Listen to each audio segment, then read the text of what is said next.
In this video, we're going to look at one of the faults that you may see on a 15L with a turret installed. So the turrets that are on the 15L use a ratchet and pull mechanism. So when you command a tool change, it's going to first rotate to the commanded pocket, and then it will rotate backwards to lock into position.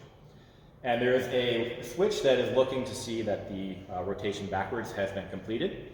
And once that rotation is finished and that switch is tripped, then the tool change is finished. However, if the switch is out of position and we never see that switch come on, then we will see that e-stop error and we'll have to adjust the position of the switch. So we are going to need a couple tools in order to adjust the position of the switch. So I have a digital multimeter here. I can read 24 volts DC. And then I also have a set of metric Allen keys and a straight blade screwdriver. So the very first thing we're going to do is we're going to take off our top cover of our turret. So we've got 8 socket head cap screws around the outside. We're going to undo those and then pop the cover off. So I've already removed all of them but this last one.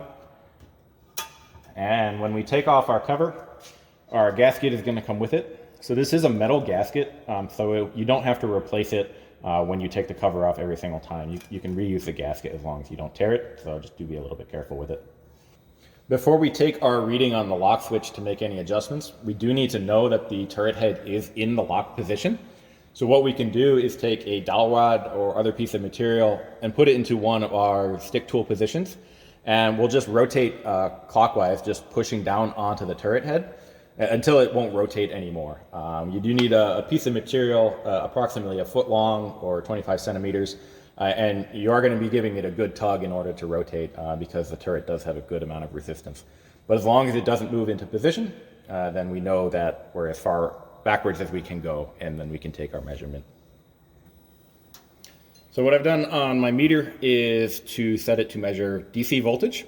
And I've also checked that my leads are in the correct position. So I have my black lead in the common position and my red lead measuring our actual voltage.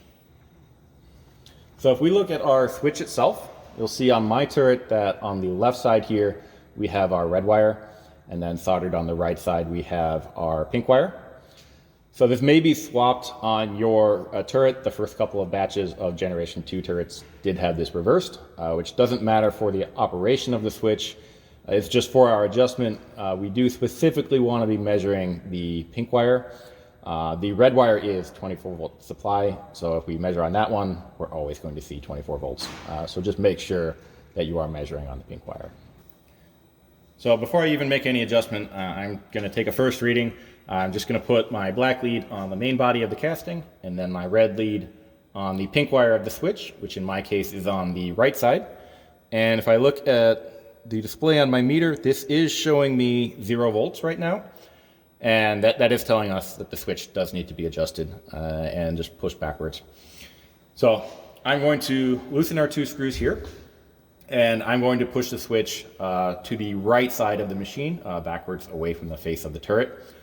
I'm going to leave these a little bit snug. I do want the switch to be able to hold its position, and I just want to be able to wiggle it backwards a little bit. And you aren't going to be moving the switch very much at all. But it may be helpful to use a Sharpie in order to move it backwards. So you may actually be able to hear on the video as I rotate it that it is clicking.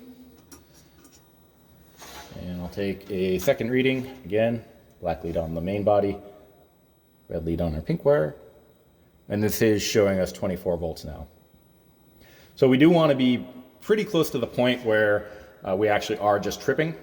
We don't want to just shove the switch all the way to the right. We want to be just behind the trip point where we go from 0 volts to 24 volts. So I'm going to tighten down the screws on our bracket again.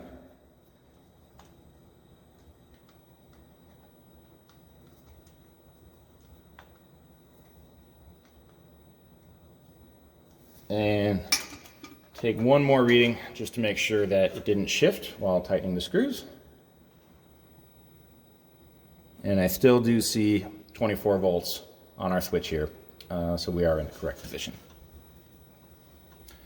So if you adjust the lock switch bracket all the way as far right as it will go and you still don't see 24 volts on your pink wire, then check that you have voltage on your red wire, because that is your 24 volt supply to your input switch on the pink wire. So if you are getting 24 volts on your red wire, but you aren't getting anything through on your pink wire, then you may need to replace the switch itself. So once we have our switch locked into position, then we can put our turret cover back on top of the turret and then get back to making parts. So if you do have any long set screws available, you can just thread them into the holes and use them as dowels for aligning the gasket. I don't happen to have any handy, so what I like to do is take 2 of the screws and just use them as dowels in order to hold the gasket in position while I'm putting the cover back on.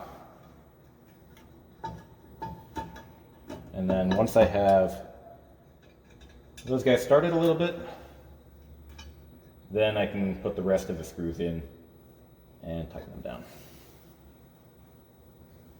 So once I have all of my bolts tightened down, I'll shut our door, rehome our machine after we pull it out of reset.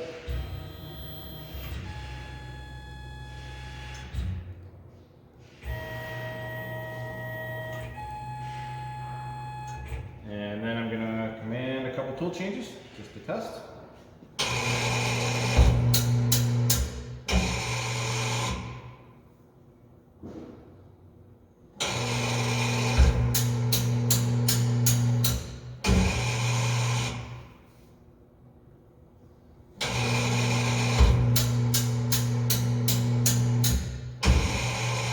And once we know that all of our tools are working fine, then we're good to go.